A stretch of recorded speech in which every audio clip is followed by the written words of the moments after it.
আজকে আমরা শিখব কিভাবে ফটোশপের মাধ্যমে ব্লেমিশেস বা মুখের দাগ এগুলো ফাইন্ড করতে হয় অ্যাডজাস্টমেন্ট লেয়ারের মাধ্যমে, এবং আরও শিখব কিভাবে এটা দ্রুত রিমুভ করা যায়। তো এখন আমি আমার ফটোশপের ভিতরে আছি। এখন আমরা চলে যাব অ্যাডজাস্টমেন্ট লেয়ারে। এখান থেকে আমরা সিলেক্ট করব ব্ল্যাক অ্যান্ড হোয়াইট। দেন আমরা এখান থেকে রেড চ্যানেল যে অপশনটা আছে সেটা কিছুটা কমিয়ে দিব, তাহলে আমরা স্পষ্টভাবে দেখতে পারবো যে আমাদের ব্লেমিশেস বা মুখের যে ব্রণ বা দাগগুলো আছে। বা এখান থেকে আমরা কিছুটা অ্যাডজাস্ট করে নিতে পারি যাতে এক্স্যাক্ট যেটা আমার দরকার সেটা আমরা খুঁজে পাই। এই তো আমাদের কাজ শেষ। কীভাবে খুঁজতে হবে অ্যাডজাস্টমেন্ট লেয়ারের মাধ্যমে ব্লেমিশেসগুলো। এখন আমরা এই লেয়ারের উপরে আরেকটা নতুন লেয়ার ক্রিয়েট করব। এর জন্য আমরা প্লাস আইকন এখানে ক্লিক করব। তারপর আমরা চলে যাব এখান থেকে রিমুভ টুল অথবা হিলিং ব্রাশ টুল। তো এই স্পট হিলিং ব্রাশ টুলটা আমরা নিতে পারি। রিমুভ টুলটা আমরা শুধুমাত্র পাবো ফটোশপ 2024 এবং ফটোশপ 2025 ভার্সনে। তার জন্য টেনশন নেই, আমরা নিচেরগুলো অপশনগুলো ব্যবহার করেও কাজ চালিয়ে দিতে পারবো। এই জন্য আমি হিলিং ব্রাশ টুলটা সিলেক্ট করছি। এখন আমরা এখান থেকে লেখা আছে কারেন্ট লেয়ার স্যাম্পল। তো আমরা এখান থেকে কারেন্ট লেয়ারের জায়গায় কারেন্ট অ্যান্ড বিলো, মানে আমার এই লেয়ারটাও এবং এর নিচের যে লেয়ারটা আছে সে এই লেয়ারটাকেও ফলো করবে। এখন আমরা অল্টার প্রেস করে এই যে আমাদের যেখানে ব্লেমিশেসগুলো নাই সেখানে আমরা একটা ক্লিক করব যাতে এখানে একটা স্যাম্পল নিয়ে নিতে পারে। এবার আমরা অল্টার প্রেস করে আমাদের ব্রাশ সাইজটা মাউসের মাধ্যমে ব্রাশ সাইজটা একটু বড় করে নিব। দেন বা একটু ড্র্যাগ উপরের দিকে ড্র্যাগ করে অপাসিটিও কমাই নিতে পারি। তারপরে সিম্পলি এখানে আমরা এটা ড্র্যাগ অ্যান্ড ড্রপ করব। এই তো খুবই সহজে আমাদের ব্লেমিশেসটা রিমুভ হয়ে গেছে। এখন আমরা এই লেয়ারে এই আই অপশনে অল্টার প্রেস করে যদি ক্লিক করি তাহলে আমরা বিফোর অ্যান্ড আফটারটা দেখতে পাবো।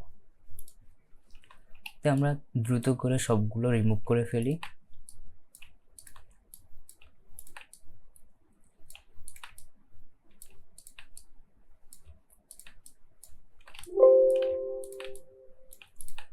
My mistake.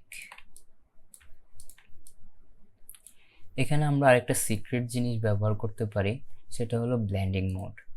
ব্লেন্ডিং মোড এখান থেকে যদি আমরা লাইটনেন করে দিই তাহলে আমাদের এখানে হবে কি, যদি আমরা এই যে ব্ল্যাক স্পটগুলোতে শুধু কারেন্ট লেয়ার এই যে আমরা যেটা সিলেক্ট করেছি সেটা অ্যাপ্লাই হবে। যদি এটা আমরা লাইটেন করে দিই, দেখেন আমি যে এটা এখন লাইটেন করে দিছি, এই যে একটা ব্রাইট এরিয়া থেকে আমি স্যাম্পলটা সিলেক্ট করছি, এখন জাস্ট আমার এই ব্ল্যাক এরিয়াতেই স্যাম্পলটা বসছে। আমার কিন্তু হোয়াইট এরিয়াতে ডিটেক্ট করছে না, জাস্ট ব্ল্যাক এরিয়াকে ডিটেক্ট করছে। এটা একটা সিক্রেট ট্রিক্স, যারা ফটোশপ শিখবেন তো বিভিন্ন টিপস অ্যান্ড ট্রিক্স জেনে রাখা ভালো। এই যে জাস্ট ব্ল্যাক এরিয়া ডিটেক্ট করছে। আমি আরেকটু অপাসিটি কমিয়ে নিই, জুম করে নিই, এই যে জাস্ট ব্ল্যাক এরিয়া।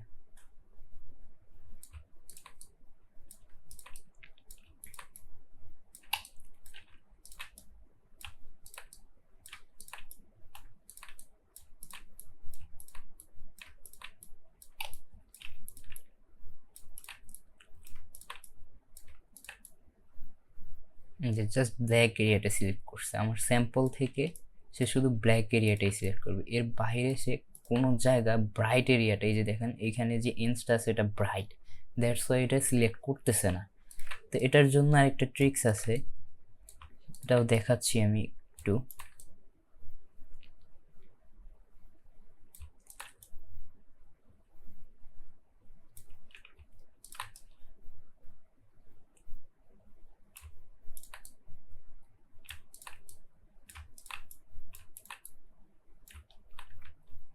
যে ব্রাইট যে এন্সটা আছে সেটা রিমুভ করার জন্য আমরা এখন লাইটনিং করা আছে সেটাকে আমরা ডার্কেন করে দেব। মানে আমি যদি এই পার্টটা সিলেক্ট করি, এই পার্ট থেকে ব্রাইটেস্ট পার্টটাকে সে শুধু ডিটেক্ট করবে, না শুধু এই পার্ট থেকে ডার্কেস্ট পার্টটা। আমরা এটা সিলেক্ট করে নিলাম, নাও ভ্যানিশ, নাও ভ্যানিশ। সে এখন ডার্ক পার্ট সিলেক্ট করবে না, যেহেতু আমরা ডার্ক এন্ড সিলেক্ট করে রাখছি, সে শুধু ব্রাইট এরিয়াটাকে ডিটেক্ট করবে।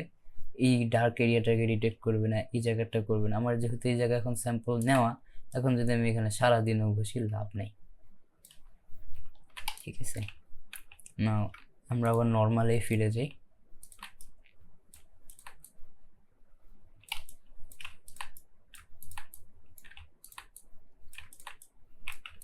কিছু কিছু সময় এই দুইটা ব্লেন্ডিং মোড খুব ভালো কাজ করে। এই সব জিনিস, টিপস অ্যান্ড ট্রিক্সগুলো আমাদের মাথায় রেখে কাজ করতে হবে।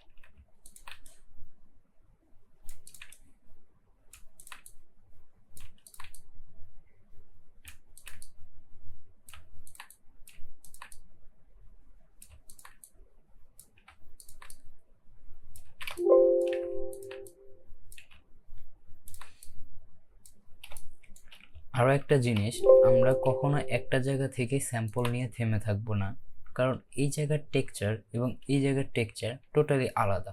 তাই আমরা চেষ্টা করব যে ব্লেমিশেসগুলো বা মুখের যে ব্রণ বা দাগগুলো আছে তার থেকে একটু পিছনে গিয়ে বারবার স্যাম্পল নিয়ে রিমুভ করা, যেমনটা আমি করছি।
এখন আমরা চেক লেয়ারটা বন্ধ করে দিব এই আই আইকনের মাধ্যমে। এখন আমরা সে আগের মতো বিফোর অ্যান্ড আফটার দেখার জন্য আই বাটনের এখানে এসে অল্টার প্রেস করে ক্লিক করব বিফোর অ্যান্ড আফটার। দেখতে পাচ্ছেন আমাদের আগের থেকে এখন অনেকটাই চেঞ্জ হয়ে গেছে। এটা ছিল বিফোর, এখন আমাদের আফটার, আগের থেকে অনেকটাই চেঞ্জ। এখন আমরা এখানে আরো কিছু কাজ করতে পারি, যেমন ফ্রিকোয়েন্সি। এখন আমরা এখানে আরো অনেক কাজ করতে পারি, যেমন frequency separation, dodging and burning, এগুলো আমরা আস্তে আস্তে পরের ক্লাসগুলোতে শিখব। আজকে এতটুকুই ছিল। ধন্যবাদ।